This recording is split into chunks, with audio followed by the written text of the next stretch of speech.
4 उपचुनावों का रुझान जारी है और मैं हूं आपके साथ ब्रजेश चौक से। मेहमान भी हमारे साथ जुड़ गए हैं। दिनेश गुप्ता जी हैं, वरिष्ठ पत्रकार। प्रताप भानु शर्मा हैं, कांग्रेस से पूर्व सांसद और वरिष्ठ नेता। लेकिन एक बड़ी खबर के साथ शुरुआत करेंगे। बड़ी खबर आ गई है, जोबट में बीजेपी प्रत्याशी सुलोचना रावत जीत चुकी हैं। जोबट से कांग्रेस प्रत्याशी की 6000 से ज्यादा मतों से हार हुई है। जोबट में भाजपा प्रत्याशी सुलोचना रावत जीत चुकी हैं। और हमारे साथ भाजपा से जुड़ गए हैं गोविंद मालू जी। शुरुआत गोविंद मालू जी आपसे ही कर देते हैं। तीनों मेहमानों का बहुत बहुत स्वागत है। मालू जी, बहुत बहुत बधाई हो। धन्यवाद प्रदेश जी। एक जीत, अभी 3 के रुझान चल रहे हैं, लेकिन एक जगह आप पीछे चल रहे हैं, रेगांव में। देखिए, अभी तो बाकी है और भी कई सारे दौर, तो बहुत अंतर नहीं है जी। हम उसको पाट कर 4 सीटें जीत रहे हैं। जनता का प्रतिसाद, संगठन के कौशल, कार्यकर्ताओं का परिश्रम और सरकार की छवि, ये सब निर्णायक रूप से मैंडेट के जरिए नहीं सामने है। लेकिन आपको नहीं लगता कि रेगांव में जो पीछे चल रहे हैं बहुत, लगभग हम कह सकते हैं कि निर्णायक ही होगा और कांग्रेस एक सीट जीतती हुई दिख रही है, तो कहीं ना कहीं यहाँ चूक गए हैं आप? या तो उम्मीदवार के चयन में गलती हो गई, या जो परिवार में जो विवाद था उसकी वजह से आपको ये खामियाजा भुगतना पड़ रहा है? प्रजेश जी, कई जगह की स्थानीय स्थितियां क्या होती हैं, उसके अनुसार वहां के परिणाम होते हैं जी। जहां कब वोट मिले हैं, जिन क्षेत्रों में अपेक्षा के अनुरूप हम प्रदर्शन नहीं कर पाए, वहां का भी आकलन होता है। तो हम आकलन तो करेंगे ही जी, समीक्षा भी करेंगे और भारतीय जनता पार्टी की जो परंपरा है, रीति नीति है और उसकी पद्धति है, उस अनुसार उसको दूर करने का प्रयत्न भी करेंगे। चलिए, दूर करने का प्रयत्न करेंगे। शर्मा जी, क्या वजह है कि जो आपकी सीट थी, चाहे जोबट, वहां आप लूज कर गए, रेगांव में जहां भाजपा थी, और आप 35 साल बाद वहां पे जीत दर्ज करने जा रहे हैं लगभग? देखिए, जनता का जनादेश तो सर्वोपरि है जी। बाकी सब गुणा भाग चलते रहते हैं अपने अपने राजनीतिक दलों के आधार पर। जोबट जीतना था, ट्रेडिशनल कांग्रेस की सीट रही है, पर जो बीजेपी ने दल बदल का कार्ड खेला और हमारे प्रत्याशी जो हमारी पूर्व विधायक कांग्रेस की रही, उनका स्थानीय जनसंपर्क उनके काम में आया। और आप तो उनको सर्वे में नाम ही नहीं मान रहे थे, उनको जीतने लायक उम्मीदवार नहीं मान रहे थे। नहीं, अब सर्वे की बात में और बहस में मैं नहीं जाना चाहता, परंतु इस रिजल्ट ने ये प्रमाणित कर दिया है कि उनका जीवंत संपर्क था और लोगों ने उन्हें स्थानीय प्रत्याशी के रूप में पसंद किया। और बीजेपी के पास तो कोई प्रत्याशी था ही नहीं, कांग्रेस से उधार लेकर उन्हें बना लिया। ठीक है, भाजपा ने अपना ठप्पा लगा लिया, अगले चुनाव में अगले आदमी को लेकर तैयारी करेगी कांग्रेस। लेकिन ये मानते हैं ना आप, कांग्रेस चूक कर गई वहां पे। अब जनादेश तो यही बताता है, इसे स्वीकार करना चाहिए। पृथ्वीपुर की भी आपकी सीट थी, यहाँ तो ये भी परंपरागत सीट थी आपकी, उम्मीद पूरी थी आप लोगों को। आपने भी इस डिबेट में कहा था, इसी मंच पर। नहीं, मैंने कहा था इसी मंच पर कि ये सीट सबसे मजबूत है, जोबट और पृथ्वीपुर हम जरूर जीतेंगे, ये कहा था, मुझे याद है। और हो सकता है कि आखिर के 2-3 दिन में जो यूपी और मध्य प्रदेश की सीमाओं से लोग घुसकर आए, उसकी वजह से उलटफेर हुआ, नहीं तो वहां कांग्रेस का प्रत्याशी अच्छा था और उसे जीतने की उम्मीद थी। अब कोई उसमें स्थानीय कारण हो सकते हैं, उसकी पार्टी को गहराई में जाकर विवेचना करना चाहिए, जिससे कि जब मैं अगले चुनाव 23 में आए तो सीट को हम वापस लेकर कांग्रेस के खाते में लेकर आए। चलिए, दिनेश गुप्ता जी भी हमारे साथ जुड़े हैं। गुप्ता जी, क्या वजह है, जैसे हम खंडवा में देख रहे हैं कि लीड जो थी 2 लाख प्लस थी, लेकिन अब 4000 के से लीड चल रही है वहां पे। पहले जो 2018-19 में जो चुनाव हुए थे लोकसभा के, उसमें 2 लाख से ऊपर से जीते थे भाजपा प्रत्याशी जो थे नंदू भैया, लेकिन अब वो लीड घटते घटते अभी जो हालात हैं अभी 40,000 के लगभग चल रही, तो कहीं कांग्रेस चूक नहीं कर गई क्या कि यदि अरुण यादव को वहां से टिकट देती तो ज्यादा मजबूत होते, हो सकता है सीट भी निकाल लेते वो। गुप्ता जी,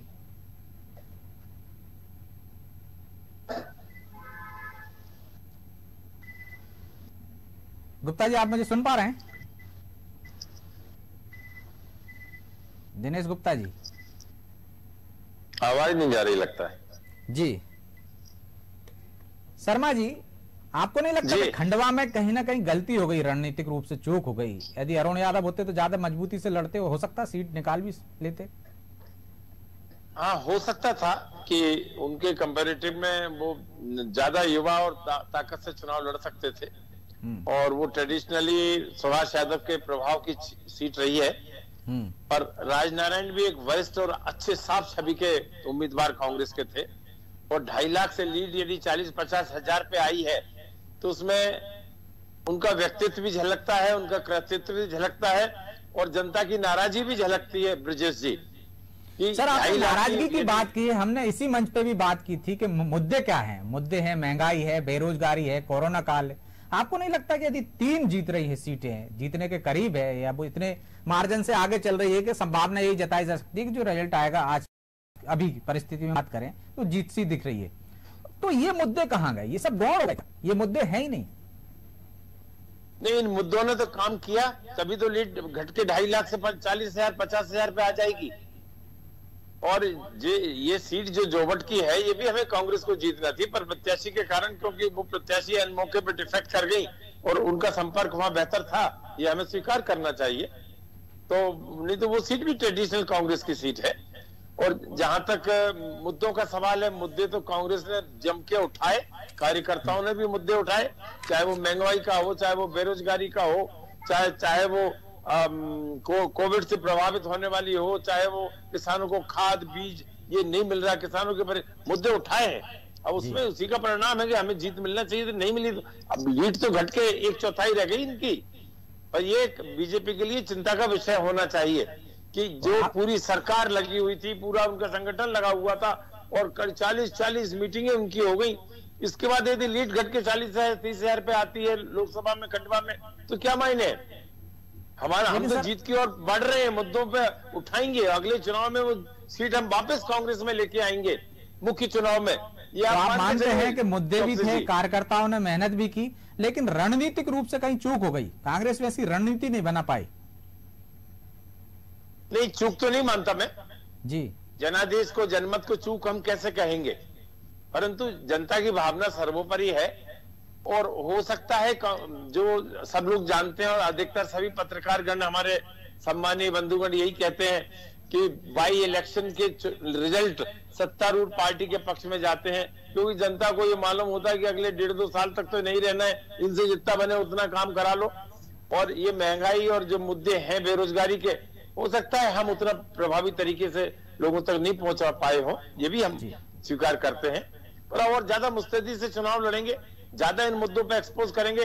कांग्रेस हमेशा जनहित की बात, जनता की आवाज को बुलंद करती रहेगी, और भाजपा को मुंहतोड़ जवाब देने के लिए हम सक्षम है आने वाले चुनाव के।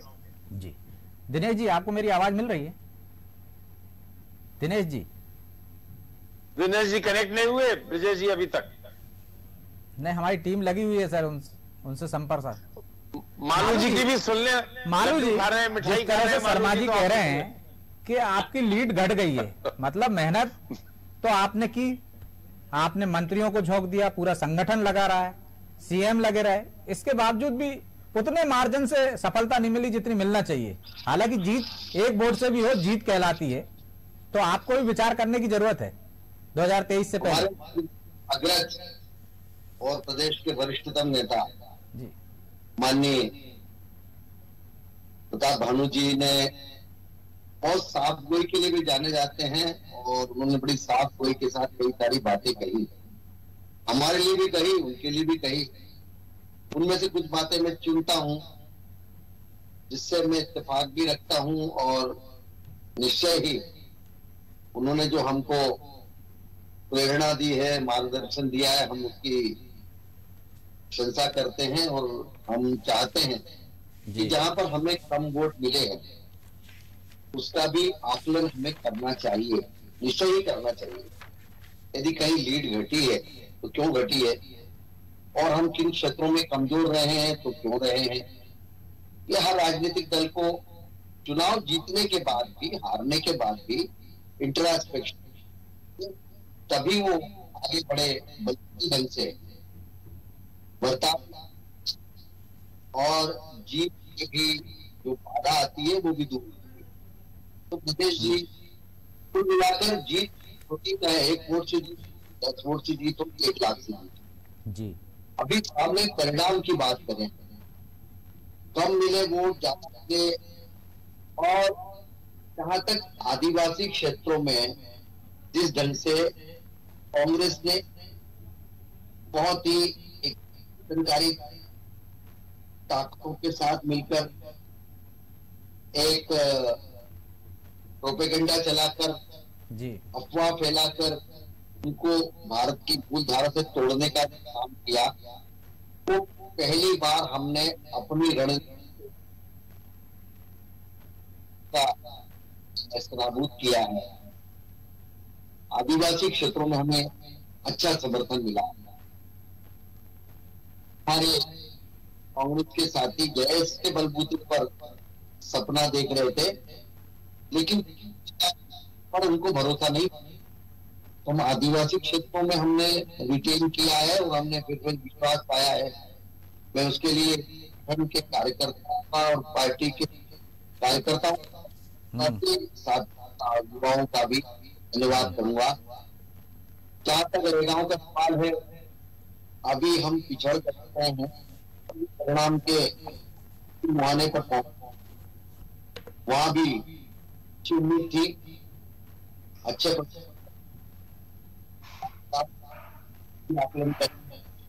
और लोकतंत्र में मैंडेट के बाद उस पर पूरी तरह से उसके गुण दोषों पर विचार करना ही चाहिए। और जहां तक कांग्रेस के मुद्दों का सवाल है, कांग्रेस ने कोई मुद्दा चरित्र हनन की बात, चाहे वो कहीं भी हो। लेकिन मालू जी, चरित्र हनन की जो आप बात कर रहे हैं, आपके उपचुनाव की बात करें हम 28 उपचुनाव की, तब भी आपने एक आइटम शब्द को बड़ी तेजी से पूरे क्षेत्र में घुमाया था। और अभी भी चश्मा कांड, आपने रेगांव का चश्मा कांड देखा, आपने तमाम तरह से महिला की अस्मिता से जोड़ा, आपने अपमान से जोड़ा, और उसके बाद दोनों मुद्दे चाहे वो जनता ने नकार दिए, आइटम वाला भी और ये भी। आपको नहीं लगता है कि ये मुद्दे चलते नहीं? देखो, आपने कहा, मैंने कहा ना, चरित्र हनन की राजनीति या जो भी कोई हम किस मुद्दे को किस ढंग से उठा रहे हैं उस पर बड़ा जनता गौर करती है। जनता उनके सरोकार से जुड़ी हुई चीजों पर ध्यान देती है। हमने लगातार हमारे कैंपेन में विकास, सरकार की उपलब्धियां, जन कल्याण के कार्यक्रम का क्रियान्वयन और खड़े हुए व्यक्ति की बेहतरी के लिए जो सरकार ने सामाजिक सरोकार उनको ले जाने का काम किया है।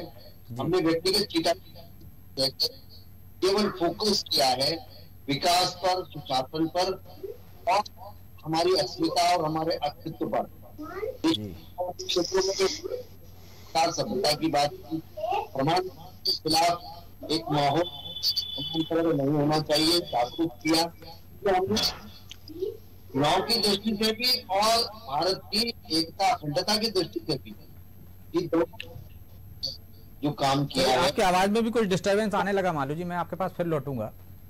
जी जी, शर्मा जी, आ रही आवाज? जी शर्मा जी, जो आदिवासियों की बात है, जो जिन वोट बैंक की वजह से हम देख रहे थे कि आप 2018 में सत्ता के करीब पहुंच गए, तो 15 माह सत्ता सुख भी भोगा, लेकिन वो आदिवासी यदि हम जोबट से देखें, तुलना करें, तो वो क्या वापस भाजपा की तरफ उसका रुख देख रहे हैं आप? जिस तरह से मालू जी कह रहे हैं कि हम विश्वास जीत रहे हैं फिर से उनका, तो ये आपके लिए खतरे की घंटी है।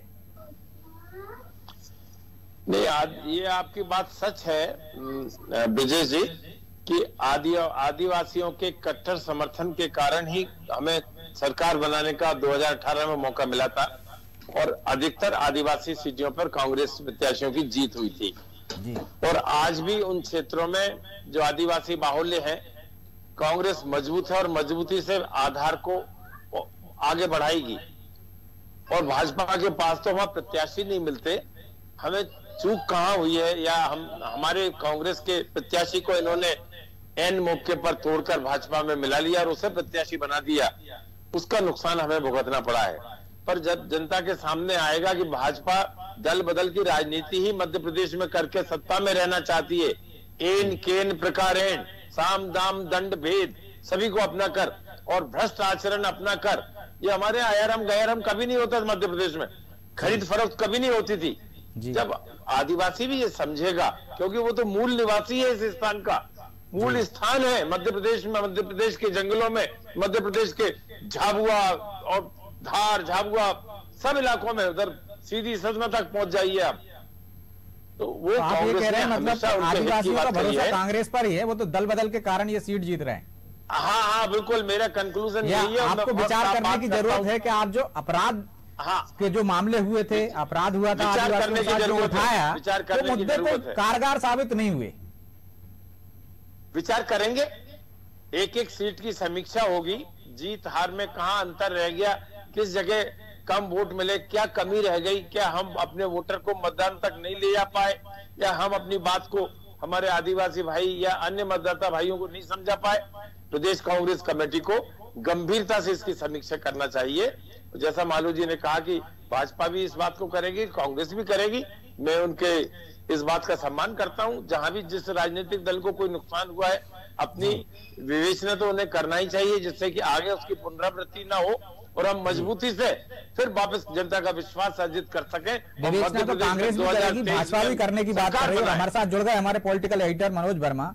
वर्मा जी, प्रताप भानु शर्मा जी को आपने सुना, मालू जी को भी सुना, दोनों इस बात पे विचार कर रहे हैं या कह रहे हैं कि हम समीक्षा करेंगे कि जोबट में कांग्रेस क्यों हारी और रैगांव में क्यों जीती। आपको नहीं लगता दोनों दलों को विचार करना चाहिए कि रैगांव में यदि कांग्रेस को समर्थन मिलता दिख रहा है, उस बिंदु क्षेत्र से जिसने छप्पर फाड़ कर भाजपा को साथ दिया, कि उसको पुनर्विचार करना चाहिए कि उसको प्रतिनिधित्व वैसा नहीं मिला, क्या ये वजह है? या जिस बिंदु की वजह से अजय सिंह और कमलनाथ में तकरार हुई थी कि बिंदु यदि समर्थन करता तो हमारी सरकार बरकरार रहती, तो वो बिंदु अब अपनी गलती सुधारता दिख रहा है। आप कैसे देखते हैं उस परिणाम को?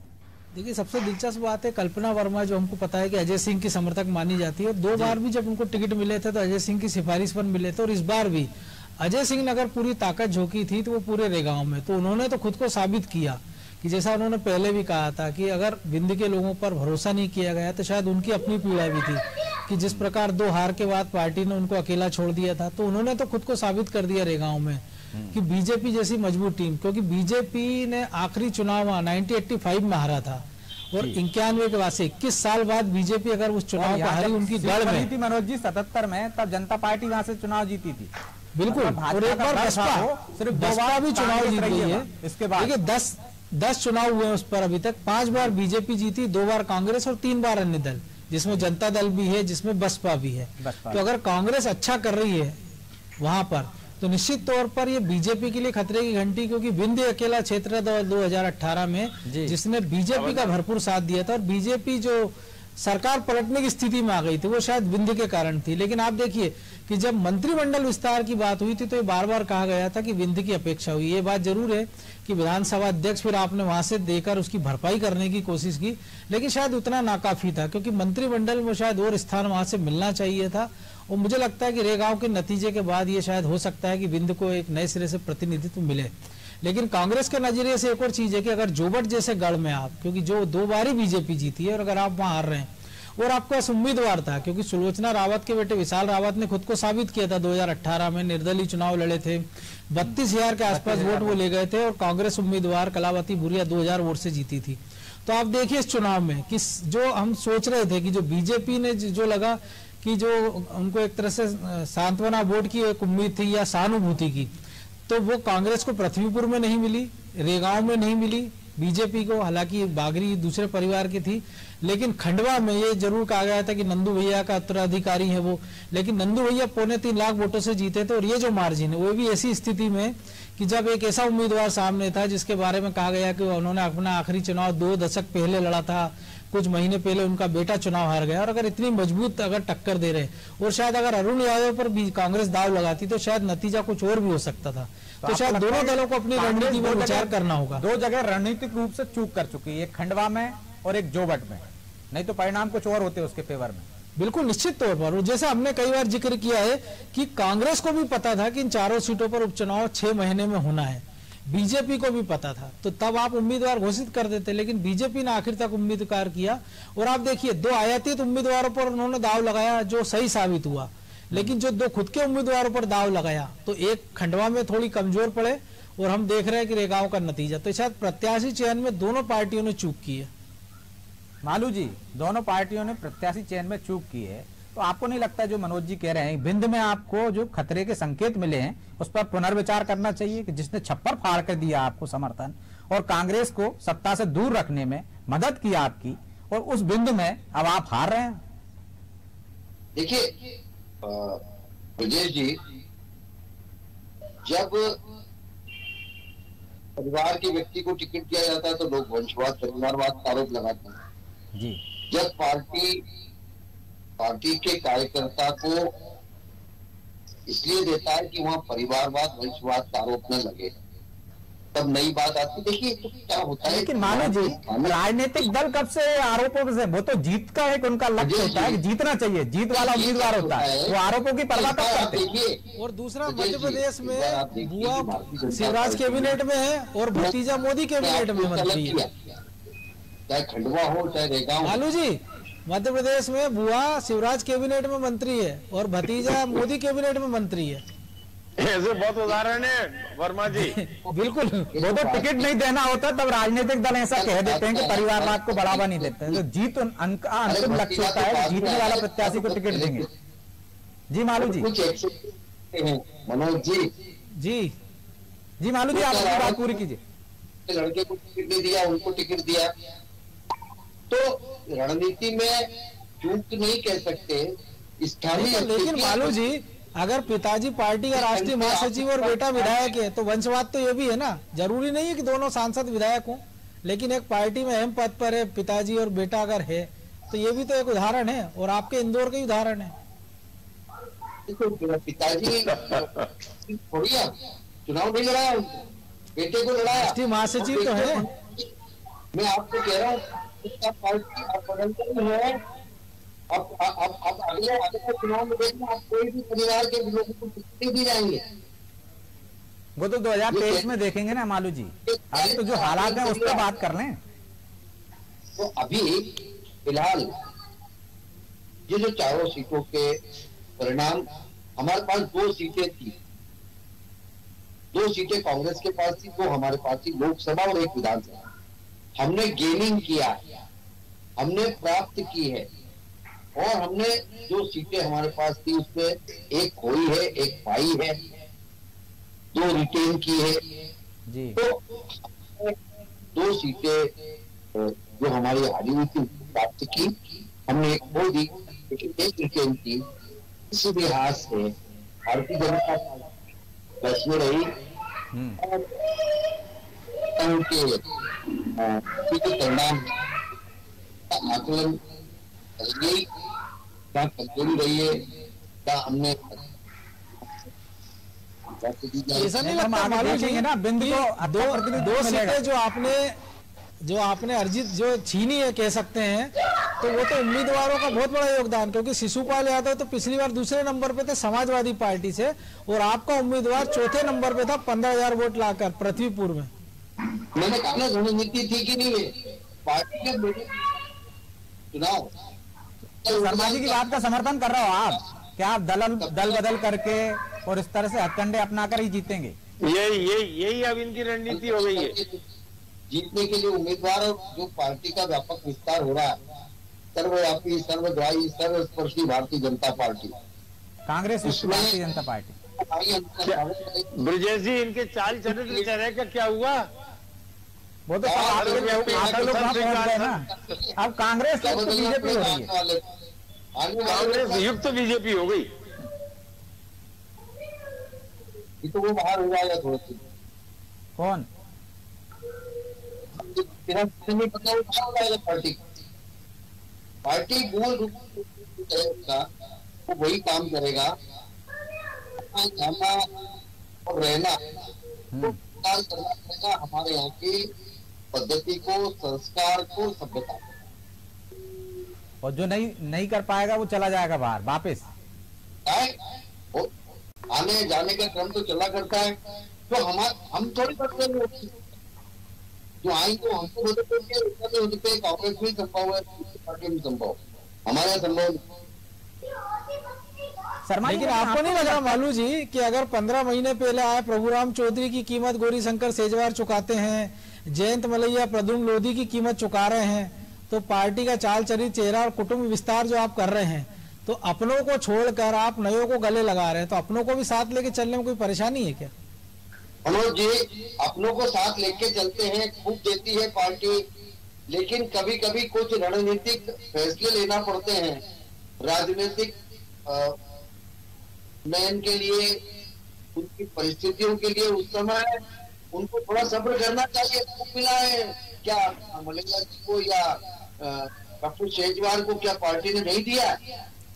अनेक पदों पर रहे, हमेशा ही वही लोग आएंगे, दूसरे लोग नहीं आएंगे, पार्टी का विस्तार नहीं करेंगे, ये संभव नहीं। तो जो आपके प्रभारी ने कहा था नालायक शब्द, वो शायद इन्हीं के लिए है। देखिए, ये इस बात से मैं नहीं जाता, आप लोग उसका आकलन करिए किसने क्या कहा था। नहीं, मैं तो आपने जो कहा आपके प्रभारी ने कहा, मैं तो अपने दर्शकों के लिए समझना चाह रहे हैं। आप लेते हैं किसने क्या कहा कि नहीं, और उसको हम किस रूप में ग्रहण कर लें, किस रूप में हम उसकी बात को आगे बढ़ाएं, तो आप लोगों का। लेकिन मालू जी, पहले जो भाजपा में होता था कि वो असंतुष्टों को साध लेती, आपको नहीं लगता है कि ना वो खंडवा में आप कर पाए, ना वो रेगांव में कर पाए, कि आप नाराज लोगों को साधने की कोशिश कर पाए?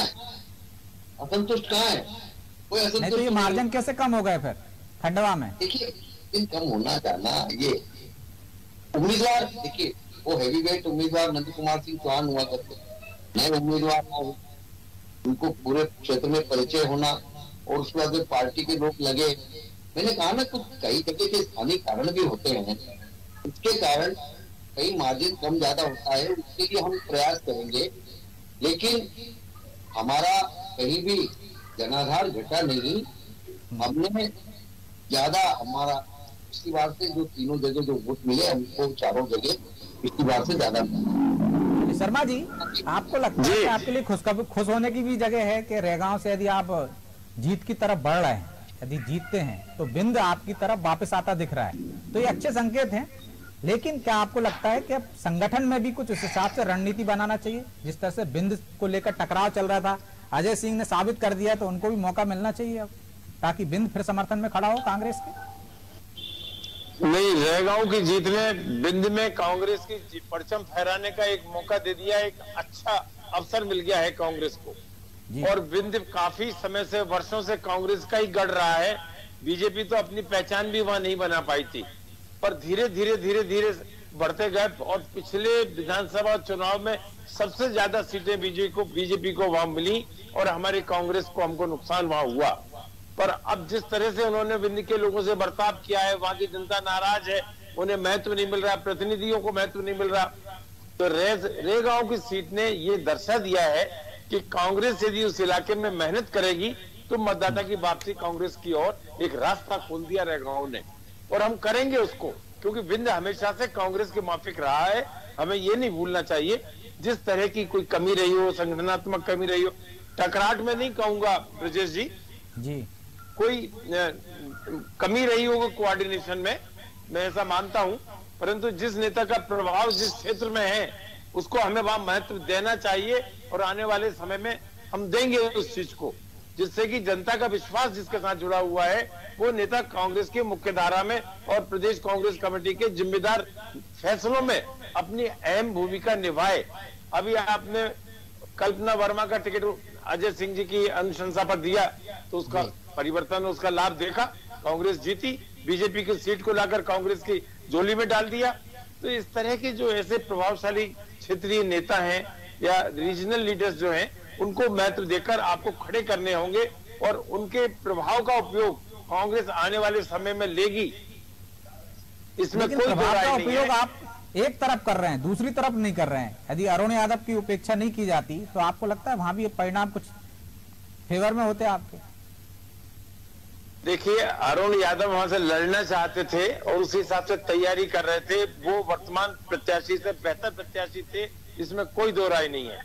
पर जब उन्होंने कहा कि नहीं, उनको चुनाव नहीं लड़ना है, तो फिर जो दूसरे नंबर पे दावेदार थे, प्रत्याशी हो सकते थे, आप तो इतने वरिष्ठ हैं, आपको पता है कि कब कहता है कौन नेता है, हारने के लिए भी लड़ लेते हैं नेता। ये तो कहलवाया जाता है, पब्लिक में जो सुनाई देता है वो अलग होता है कि मैं नहीं लड़ना चाहता हूं। जब अब टिकट ही नहीं मिलेगा तो क्या कहेगा? सम्मान के लिए आदमी यही कहेगा। मैं आपकी बात, आपकी सद्भावना उन तक पहुंचा दूंगा, जिससे अगला चुनाव जब 2024 में हो तो लड़े और जीते। मनोज, लेकिन आपको नहीं लगता कि पार्टी के वरिष्ठ लोगों की सद्भावना उनके साथ होना जरूरी थी? क्योंकि आप एक पूर्व प्रदेश अध्यक्ष से कहते हैं कि मुझे तो उन्होंने कहा ही नहीं था कि उनको चुनाव लड़ना है, और अगर आप इसको पैमाना माने तो कल को जैसे आप कहते हैं कि मुझे चुनाव लड़ना है तो पार्टी को टिकट दे देना चाहिए। कहीं ना कहीं अंडरस्टैंडिंग की कमी रही होगी, जिसकी वजह से उन्होंने इनकार किया। परंतु वो कम्युनिकेशन गैप नहीं होना चाहिए था। वो सर्वश्रेष्ठ प्रत्याशी वहां से साबित होते, मैं ऐसा मानता हूं। लेकिन एक ये जनरेशन गैप भी मान सकते हैं इसे? नहीं, जनरेशन गैप इसलिए नहीं मानेंगे कि राजनारायण आज के नहीं, अरुण यादव और कमलनाथ जी की बात कर रहे हैं, जीते हैं। अच्छा, अरुण यादव और कमलनाथ जी की बात कर रहे हैं। अब वो तो उनके पिताजी समान है, जनरेशन गैप तो हो गई। चलिए, उनको उम्मीद थी कि उनकी फसल है ना कांग्रेस ही काटेगी, लेकिन भाजपा काटती हुई दिख रही है। मनोज जी, महंगाई, बेरोजगारी और कोरोना की जो समस्या लेकर कांग्रेस इन मुद्दों को लेकर जनता के बीच में गई थी। क्या आपको लगता है ये चारों उपचुनाव के जो नतीजे हम देख रहे हैं या जो आने वाला परिणाम, क्या इनमें ये मुद्दे कारगर रहे हैं, या इन मुद्दों पे जनता को कोई फर्क ही नहीं पड़ता है? कांग्रेस को नई रणनीति के साथ आना चाहिए मैदान में। बिल्कुल, देखिए, कम से कम दो मुद्दे तो ऐसे थे ब्रजेश जी। अगर हम बात करें कोरोना की, तो ये चारों उपचुनाव कोरोना के कारण ही हो रहे हैं, क्योंकि हमने चारों जनप्रतिनिधि जो खोए हैं अपने अपने क्षेत्र में लोकप्रिय थे, और वो कोरोना के कारण ही खोए थे। और दूसरी बात है कि महंगाई की जो बात है, अगर हम बात करें पेट्रोल डीजल की और गैस की, अगर हम बात कर रहे हैं, कमर्शियल सिलेंडर आप देखिए 2000 से पार हो गया है। पेट्रोल 120 है, डीजल 115-16 रुपए है। अनूपपुर में तो देश में सर्वाधिक महंगा पेट्रोल एक राजस्थान के श्री गंगानगर में, दूसरा अनूपपुर में 120 रुपए पार हो गया है। लेकिन कांग्रेस अगर इसको मुद्दा नहीं बना पाई है तो ये निश्चित एक बड़ा फेल्यूर है। दूसरी एक बात है कि जब कोरोना की दूसरी लहर के बाद ये बड़ा हल्ला मचा ऑक्सीजन की कमी, और हमने देखा भी था कि बेड नहीं थे, लोगों को ऑक्सीजन नहीं मिली, इंजेक्शन नहीं मिले, दवाई नहीं मिली, और उसके बाद भी अगर ये मुद्दा नहीं बन पा रहा है। तीसरा, बीच चुनाव के बीच जहाँ चुनाव था वो ज्यादातर ग्रामीण एरिया, वो प्रदेश के तमाम शहरों से खबरें आ रही थी कि खाद की कमी है। अगर ये मुद्दा नहीं बन रहा है और अगर लोग लाइन लगाकर वोट डाल रहे हो, सरकार के खिलाफ वोट नहीं कर रहे हैं अगर वो, इन सब के बावजूद, तो निश्चित रूप से विपक्ष को या कांग्रेस को सोचना होगा कि रणनीतिक रूप से कहाँ गलती हुई है। लेकिन अगर बाकी देश की अगर हम बात करें, जैसे राजस्थान की बात करें, तो बीजेपी की जो गढ़ थी बीजेपी की, वो कांग्रेस ने जीत लिया है। पश्चिम बंगाल की बात करें तो तृणमूल कांग्रेस ने 4 सीटें जीत रही है। अगर हिमाचल की बात करें तो मंडी में बीजेपी चुनाव हार रही लोकसभा का। तो हम ज्यादातर जगह देखेंगे कि अगर महंगाई का असर होता तो इन चारों जगह भी दिखता। लेकिन हम अगर ये नतीजे इससे हम अंदाज लगाएं कि जो जनता ने वोट किया, जैसा आमतौर पर धारणा होती है कि उपचुनाव में पार्टी सत्तारूढ़ दल के साथ जाती है, लेकिन हमने अतीत में भी देखा है कि कोलारस मुंगावली देख लीजिए, जब तो महंगाई भी इतना मुद्दा नहीं थी लेकिन बीजेपी को हार का सामना करना पड़ा था। और तब भी जब बीजेपी ने जाति जमावट के हिसाब से 4 नए मंत्री बनाए थे उस समय, तो ये कह सकते हैं कि कहीं ना कहीं मुद्दों का कुछ ना कुछ ऐसा केंद्रीकरण नहीं हो पा रहा है। और जो महंगाई एक बड़ा इशू था लोगों का, क्योंकि कोरोना में बड़ी संख्या में लोगों ने जॉब गंवाए। भाजपा सरकार आज ही जो रिपोर्ट आई है कि ग्रामीण क्षेत्रों में समझाने में सफल रही कि महंगाई की वजह कोरोना है और हम वैक्सीन दे रहे हैं, आपको सुविधाएं दे रहे हैं, और कांग्रेस कहीं ना कहीं आपको लगता है कि चूक कर गई, वो मुद्दों को उतनी हवा नहीं दे पाई, उतनी हाइप नहीं दे पाई कि हर जनमानस के दिमाग में बैठ जाती है बात। निश्चित तौर पर देखिए, अगर हमने इस कार्यक्रम में भी जिक्र किया था कि अगर बीजेपी वीडी शर्मा और शिवराज सिंह की बात करें हम, तो दोनों ने मिलकर 60 सभाएं की। कमलनाथ, दिग्विजय सिंह और उनकी देख लिए, जितनी वीडी शर्मा ने अकेले ने की, बाकी कांग्रेस ने उतनी सभा नहीं की। तो अगर आप छोटे छोटे पॉकेट्स में अगर अपनी पूरी ताकत झोंक देते, आप देखिए सुरेश पचौरी इस मैदान से गायब थे, डॉक्टर गोविंद सिंह का उपयोग नहीं हुआ, विवेक तनखा आपके स्टार प्रचारक थे, आपने एनपी प्रजापति को हटाकर उनको इस लिस्ट में शामिल किया। जो आप बाला बच्चन का उपयोग कर सकते थे, आप ओमकार सिंह मरकाम का उपयोग कर सकते थे, ऐसे आप तमाम चार कांग्रेस के पास चेहरे थे जिनका आप उपयोग कर सकते थे, लेकिन हुआ नहीं। आप देखिए खंडवा से रवि जोशी को आप प्रभारी बना रहे हैं जोवट में, और पूरे भोपाल तक खबर ये रहती कि सुलोचना रावत बीजेपी में शामिल हो रही है, लेकिन उनको नहीं पता होता कि सुलोचना रावत जा रही है। तो अगर ऐसे प्रभारी हम देखें, मुकेश नायक को आपने प्रभारी बनाया, राजकुमार पटेल को, खंडवा के लोगों से पूछ लीजिए, मैं तो खुद भी 4 दिन वहां रहा हूँ, आप भी जोवट रहे हैं, कि एक दिन वो वहां मिले नहीं, क्योंकि ये हुआ कि वो दशहरा मनाने आए, इसके बाद वो कब लौटे किसी को पता नहीं चला।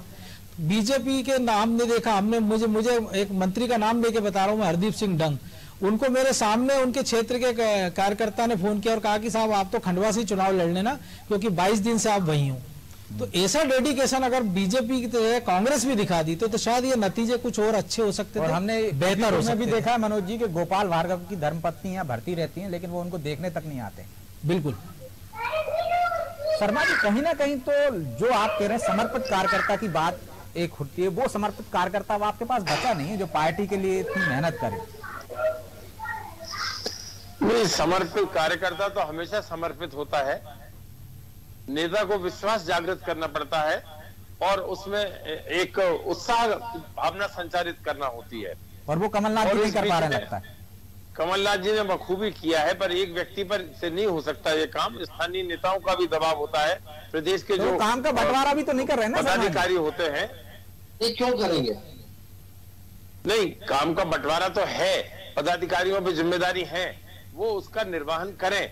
परंतु यदि स्थानीय नेता लोग, जिला कांग्रेस कमेटियां सक्षम होकर, जिसका मनोज वर्मा जी ने कहा कि समर्पित होकर काम करें और ये चुनौती मान के काम करें, तो ऐसा कोई कारण नहीं है कि हम उस पोलिंग, क्योंकि हमारी लड़ाई कोई जिले में या प्रदेश में नहीं होती, कोई भी विधानसभा की लड़ाई, लोकसभा की लड़ाई उस पोलिंग बूथ पे होती है, जहां पर निर्वाचन होता है, जहां पर प्रत्याशी आमने सामने होते हैं। यदि वहां पर हमारा कार्यकर्ता दमखम से लड़ता है तो वो पोलिंग हम जीतते हैं, और जीत के हमने बताया है पिछले चुनाव में। कहीं ना कहीं उस रणनीति में जो हमने दमोह में करी थी, दमोह पैटर्न पे जो लड़ाई लड़ी थी, जिस सघनता से, मजबूती और मुस्तैदी से पाबंदी करी थी हमने, जिस व्यक्ति ने आपको दमोह जिताया था उसकी सीट भी परंपरागत आप हार गए पृथ्वीपुर। बृजेंद्र सिंह राठौर प्रभारी थे दमोह के। हाँ, नहीं प्रभारी थे, इसमें कोई दो मत नहीं है, पर वो सीट क्यों हारे, कैसे हारे, वो स्थानीय कारणों का जब तक विवेचना नहीं हो, हम ऑफ द रिकॉर्ड या ऑन द रिकॉर्ड कुछ उस पर कमेंट नहीं कर सकते। समझ आप ये तो मानेंगे ना कि महंगाई का जो मुद्दा था, कांग्रेस ने ये सोचा कि जनता तो महंगाई से त्रस्त है, वो हमारे फेवर में वोट दे देगी, लेकिन आप उस मुद्दे को लेकर उस दमदारी से गए नहीं लोगों के बीच में। हाँ, हम इस चुनाव परिणाम के बाद ये मानते हैं कि वो समझाने में, या जैसा मनोज जी ने कहा, कोरोना में इतनी अव्यवस्थाएं थी, इतने 1.5 लाख लोग मारे गए, ऑक्सीजन नहीं है, बेड नहीं मिल रहे, वैक्सीन नहीं मिल रही, और परंतु ये बीजेपी के जो झूठ का बवंडर ये खड़ा कर देते हैं, झूठ का जो प्रचार ढिंडोरा ये पीटते हैं, इतने करोड़ों को लग गई, इतने करोड़ हो गए, डबल डोज, अभी मुश्किल से 30-35% गुब्बारे की हवा निकालने की जगह दूसरा गुब्बारा छोड़ देते हैं ना शर्मा जी, कि वैक्सीन पर सवाल उठाने लगेंगे, उसके ट्रायल पर सवाल उठाने लगेंगे। आपको उस गुब्बारे की हवा निकालना चाहिए, लेकिन दूसरा गुब्बारा छोड़ते हैं आप। ये भी तो है, गुब्बारे को पंचर करना चाहिए था जी। अब देखेंगे वो कहाँ कहीं कमी रह गई, कहीं ना कहीं कोई कमी तो रही नहीं। तो ये सीटें हम खंडवा जीतने की स्थिति में थे, और जोबट तो हारना ही नहीं चाहिए था। तो आपको नहीं लगा वो गुब्बारा छोड़ने की जगह आपने नए गुब्बारे चला दिए, कभी निक्कर वाला गुब्बारा, कभी हिंदुत्व वाला गुब्बारा, और जो मूल गुब्बारा आपको फोड़ना था उसकी पिन नेताओं ने आपस में छुपा दी, मिली नहीं चुनाव के बाद तक। अरे हमने सोचा जनता फोड़ देगी, तो जनता ने तो फोड़ दिया। जनता फोड़ देगी उसको। जनता फोड़ती नहीं है शर्मा जी, जनता को पिन थमाना पड़ती है जाकर। आप देखिए यूपी सरकार का गुब्बारा कैसे फूटा था, पिन थमाई गई थी जनता के, वो जाकर बीजेपी की झूठ से, झूठे आंदोलन से, झूठे आरोप लगा के तो आप तो सच के आंदोलन नहीं कर पा रहे हो, वो झूठे कर रहे हैं, तो करने भी तकलीफ। और उसी विनोद राय ने माफीनामा मांगा कोर्ट में कि मैंने गलत रिपोर्टिंग करी थी, उसने माफीनामा मांगा है उन बातों पर। मनमोहन सिंह तो है ना, गांधीवादी आदमी, ईमानदार व्यक्ति, ईमानदार प्रधानमंत्री थे, झूठ का पुलंदा नहीं थे मोदी जैसे। तो वो भी मांग लेते तो आप भी तो मांग लेते हो। नहीं, लेकिन आरोप मनमोहन जी पे नहीं लगे थे, उनके सहयोगियों पर लगे थे। वो तो ईमानदार, मनमोहन जी पे भी लगे थे। मनमोहन जी पे मुकदमा चलाने तक की पेशकश की थी भाजपा के लोगों ने, वो तो कोई प्रमाणित नहीं कर पाए, कोर्ट ने रिजेक्ट कर दिया उस आर्गुमेंट को। नहीं तो ये तो कोर्ट तक गए थे मनमोहन सिंह को पोल अलॉटमेंट में फंसाने के लिए, मुझे अच्छी तरह से याद है ये। लेकिन मनमोहन जी पे तो आज भी सवाल नहीं उठाती है भाजपा। उठा ही नहीं सकती, जैसे हम इनके अटल बिहारी वाजपेयी जी पे सवाल नहीं उठाते। ऐसा बेहतरीन नेता जिसके अंदर कूट कूट के राष्ट्रवाद भरा था, देश की संसद में इंदिरा जी को जिसने हिम्मत करके कह दिया कि दुर्गा की अवतार है इंदिरा गांधी। आज कोई भाजपा नेता, देखिए ये तो भाजपा ही कर सकती है ना शर्मा जी। आप सर्जिकल स्ट्राइक पर सवाल खड़े करते हैं, आप भी कहते हैं कि हाँ देखिए दमदार हमारा प्रधानमंत्री है, सर्जिकल स्ट्राइक कर ली।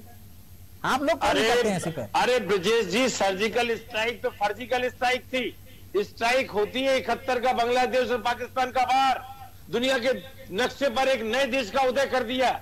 ये होती है स्ट्राइक, जो बीजेपी नहीं कर पाई कि छोटे छोटे पटाखे चलाते रहते। इसे सर्जिकल स्ट्राइक कैसे कह देंगे हम? लड़ाई होती है 71 का, पूरी दुनिया की सबसे बड़ी ताकत अमेरिका पाकिस्तान के साथ खड़ा था। इंदिरा गांधी ने परवाह नहीं करी, 7वां बेड़ा हिंद महासागर में आके खड़ा हुआ था। लेकिन शर्मा जी उन्हें पटाखों के कारण आपके अटल बिहारी वाजपेयी जी, उनने कहा दुर्गा की अवतार इंदिरा जी की दिल से हम प्रशंसा करते हैं, कमाल कर दिया दुनिया के नक्शे पे। लेकिन शर्मा जी ऐसा नहीं लगता कि दादा ने घी खाया तो आरती 370 हटाते? अरे पूरा कश्मीर ले आओ, फौज में दम है। शर्मा जी ऐसा हुआ कि दादा ने घी खाया और पोता पहलवान बन रहा है। दादा ने घी खाया, दादा ने पहलवानी बता दी, पोते को भी तो घी खिलाना पड़ेगा, पहलवानी करना पड़ेगी, अखाड़े में उतरना पड़ेगा, साबित करना पड़ेगा। नहीं उतरेगा, जब समय आएगा वो उतरेगा उसमें भी, परंतु ये इनका जो बीजेपी चरित्र हनन नहीं करती।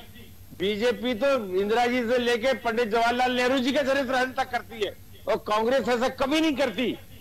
जिनने आजादी दी, जो स्वतंत्रता संग्राम सेनानी है, उनको नहीं बख्शते जाते टिकट। मालू जी से पूछ लेते क्यों चरित्र हनन करते हो भाई आप लोग? नहीं होगा, उनका क्या हनन होगा?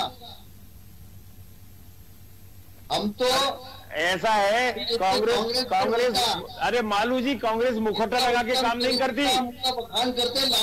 आप लोग मुखौटा लगा के काम करते हो, कांग्रेस ट्रांसपेरेंट तरीके से काम करती है, जो होता है वो दिखता है। जिनने मुखौटे का कहा है कि बीजेपी उनके काम लगा दिए हैं शर्मा जी, पता है। आज भी वो ईमानदारी का कोई मुखौटा लगा है उसका, देखो आप सुनिए आप क्या कहा है उसने, सतपाल मलिक ने, इनका गवर्नर कॉन्स्टिट्यूशनल हेड, वो कहता है कितना करप्शन गोवा में है, कितना करप्शन कश्मीर में है, मुझे क्यों हटाया? दोनों जगह के एक्सपोज कर रहे थे। आप सुनिए तो सतपाल मलिक क्या कह रहे हैं, इनके कॉन्स्टिट्यूशनल हेड, इनके राज्यपाल, इन्हीं की सरकार पे आरोप लगा रहे हैं। अब अपनी गिरफ्तारी में भी तो लोग बोल रहे हैं, तब भी तो आप मुद्दा नहीं बना पा रहे हो शर्मा जी, तो ये तो आपकी चूक है। मुद्दा तो बनेगा, मुद्दा तो बनेगा, मुद्दा बनना शुरू हो गया है, गिराफ गिरेगा। 2.5 लाख से जाके 40,000 पैसे नहीं आ गए। अब अगले चुनाव में हम जीतेंगे, जीत का झंडा गाड़ेंगे, ये आप मान के चलिए ब्रजेश जी। आपका मार्जिन कम होगा, जीत जाएगी कांग्रेस अगले चुनाव में। कमलनाथ जी की फ्रेंचाइजी की एक्सपायरी डेट कब आ रही है? देखा आपने, ये इनकी एक्सपायरी डेट देख रहे हैं। अभी तो आप बता दो शिवराज सिंह जी की कब है? अरे आप बता दो शिवराज सिंह जी की कब आ रही है, हम कमलनाथ जी की बता देंगे।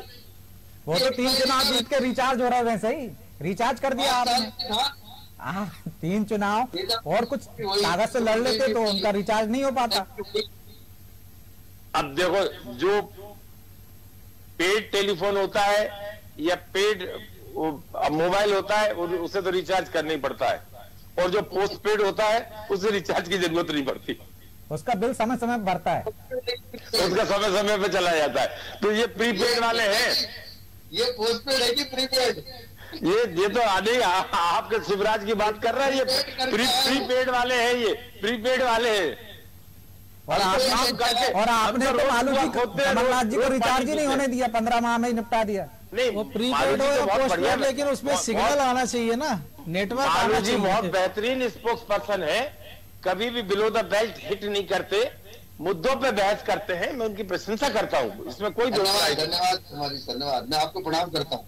नहीं, हम ऐसे ही स्तर बना के हमें डिबेट में रखना चाहिए। जी, जिस तरह से भले ही आपके पक्ष में आए, आप दिवाली अच्छे से मना लीजिए, खुश हो लीजिए, लेकिन पुनर्विचार करने की तो जरूरत है कि मार्जिन क्यों कम हो रहा है, या वो कांग्रेस की कमजोरी के कारण आपको ये परिणाम मिले। यदि अच्छी ताकत से लड़ते तो नतीजे कुछ और होते। प्रदेश जी, निश्चय ही हर जगह पुनर्विचार का विचार करने की जरूरत होती है, और विचार किया जाना चाहिए। पार्टी में मंत्री चाहिए कि कहां पर हम कमजोर रहे, कहां हम कमी रह गई जी, और ये लोकतांत्रिक संगठन का आदर्श है और यही लोक संगठन का तकाजा है। कांग्रेस, जैसा कि आप अभी चर्चा कर रहे थे, हमें कोई सरोकार नहीं, कांग्रेस कैसे चलती है, कैसे संगठन बनता है। प्रताप भानु जी बहुत पुराने कांग्रेस के लीडर और बहुत ही अच्छे आगोई बात करने वाले लीडर, वो भी इस बात को याद रखते होंगे। आजकल तरह से ज्योतिरादित्य सिंधिया क्यों गए, उनको कहा सड़क पर उतर जाइए, चले जाइए। अजय सिंह क्यों नाराज है, क्या अरुण यादव नाराज? अरे उन्होंने तो कहा सड़क पर उतर जाइए, आपको लाल कारपेट बिछा दिया आपने, तो आ गए वो उस पे। हमने बिछाए नहीं, वो तो समझ गए ना कि कांग्रेस का भविष्य नहीं है कुछ, और हमको जो काम करना है लोक कल्याण का, उसके लिए भारतीय नहीं हो सकती। अरुण यादव के बीच में भी कुछ चली थी चर्चा, लेकिन मालू जी मैं आपको रोकना चाहूंगा। एक और बड़ी खबर आ गई है, पृथ्वीपुर से आई है।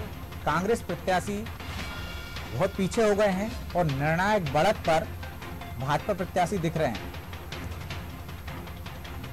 कांग्रेस प्रत्याशी नितेन्द्र शर्मा राठौर ने भी मान ली है हार। बीजेपी के शिशुपाल यादव 12,397 वोटों से आगे हैं। नितेन्द्र राठौर ने हार एक तरह से स्वीकार कर ली है। लीजिए एक और बधाई ले लीजिए मालू जी। धन्यवाद प्रदेश जी, मिठाई खाइए। आज तो मिठाई खा रहे हैं ऑफिस में बैठ के मालू जी सुबह से। लेकिन मालू जी ऐसा नहीं लग रहा है कि जो अब एक समय ये भी है कि पार्टी के जो खाटी कार्यकर्ता या नेता, उनकी चिंता की जाए कि ठीक है सत्ता अपनी जगह है, लेकिन उस सत्ता के लायक संगठन को बनाने वाले लोगों की भी चिंता की जाए कि केवल मिठाई खाते रहेंगे, कभी मिठाई खिलाने का मौका भी मिलेगा। इस समय तो भाजपा को कुर्सी की चिंता है, कार्यकर्ता की चिंता नहीं है। मालू जी, कभी आपको मिठाई खिलाने का मौका मिलेगा या मिठाई खाते रहेंगे? खिलाएंगे ना, या आप जैसे कार्यकर्ता जी ईश्वर पर भरोसा है, हमारे काम पर भरोसा, मतलब पार्टी पर नहीं है, ईश्वर पर है। देती है, उम्मीद पर पूरी दुनिया कायम है मनोज जी। लेकिन आपको नहीं लगता कि दमोह की जो हार थी, कांग्रेस भाजपा ने जो हार स्वीकार की, दमोह की जो हार हुई, और उससे उसने सबक ले लिया, लेकिन कांग्रेस सबक नहीं ले पाई। कांग्रेस लगा कि दमोह पैटर्न, लेकिन वो पैटर्न क्या था? उसने सोचा जनता बनाम भाजपा का चुनाव होगा और हमारे हाथ में लड्डू मिल जाएंगे, लेकिन ऐसा हुआ नहीं। दिवाली फीकी हो गई आपकी। दिवाली तो सभी दल के लोग मनाएंगे जी, और दिवाली हमेशा मीठी होती है, मिठाई बनती है, मिठाई बंटती है, मिठाई खाते हैं, इसलिए फीकी तो होती नहीं है। बिल्कुल, हाँ, इसी में जोड़ रहा हूँ, क्योंकि कांग्रेस तो पश्चिम बंगाल में जीरो पर भी खुश थी कि बीजेपी हार गई, तो आप तो मिठाई बनती है आपकी तो नहीं। अब वो तो बीजेपी को हराने के लिए कैसा रणनीतिक निर्णय लिया था वो तो आपको नहीं चर्चा हो सकती। नहीं तो शर्मा जी पहले कह रहे हैं ना मार्जिन कम होगा, इसी बात में खुश है कि अगली बार हम आ जाएंगे। नहीं, आ ही रहे हैं, अगली बार की तैयारी करेंगे, और जो कमियां रह गई इस चुनाव में उससे सीख लेने की आवश्यकता है। कांग्रेस संगठन को सीख लेना चाहिए, जिला कांग्रेस कमेटी को, प्रदेश कांग्रेस कमेटी को सीख लेना चाहिए।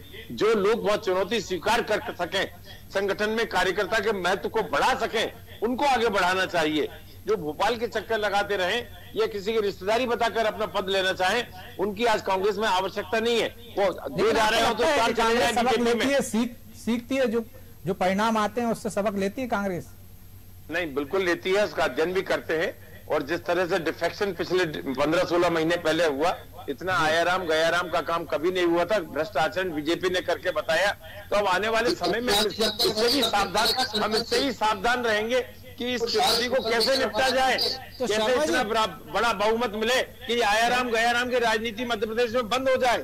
तो शर्मा जी ऐसा नहीं है कि अब इसकी शुरुआत बड़वा से कर देनी चाहिए, क्योंकि सचिन बिरला का 2 या 3 महीने के अंदर इस्तीफा मंजूर हो जाएगा, आपको एक चुनाव में जाना ही है, तो शायद ये बेहतर मौका होगा अपनी रणनीति बनाते हुए कि वहां से आप अभी से तैयारी करिए और एक मिसाल पेश करिए। नहीं, बहुत अच्छी बात मनोज वर्मा जी ने कही है, इनके सुझाव का हम लोग पालन करेंगे। और सचिन बिरला क्यों गए हैं, उनके ऊपर कितना फाइनेंशियल बर्डन था और किस तरह से भाजपा की सरकार ने उन्हें ओबलाइज किया है, ये तो आप ही लोग लिखोगे आने वाले समय में। कितने करोड़ों रुपए की डील हुई है वो आएगी जनता के सामने, और आप किस मुंह को लेकर जनता के बीच में जाएंगे ये हम आप बताएंगे, और वो हम उनके एक बात को एक्सपोज करेंगे। तमाम तरह की शर्तें रखते हैं, सदस्यता अभियान चलाते हैं, तब आप ऐसे लोगों को चुनते क्यों, जब जिनकी आपको बाद में ऐसे तरह से बताना पड़े, पोल खोलना पड़े, पहले ही शुद्धिकरण या एक कॉलम सर्वे में जुड़ जाए कि जिताऊ के साथ साथ टिकाऊ भी रहेगा, जोड़ देंगे आपके सुझाव मानते हुए। बहरहाल अब समय इजाजत नहीं देता, इसलिए मनोज जी, सुझाव गोविंद जी मेहमानों का बहुत बहुत सुझाव है, मानेंगे, बताइए मानेंगे, हम हमेशा मेहमानों का बहुत बहुत शुक्रिया। हम आपको लगातार अपडेट दिखाते रहेंगे। चुनाव परिणाम आ रहे हैं, लगातार आ रहे हैं, एक सीट का परिणाम आ चुका है, बाकी की जगह से रुझान आ रहे हैं। पृथ्वीपुर में भी एक तरह से कांग्रेस ने हार मान ली है। खंडवा और रेगांव के परिणाम हम आपको बताएंगे। खबरें देखते रहिए। छोटे से ब्रेक के बाद फिर नए अपडेट के साथ हाजिर होंगे। नमस्कार।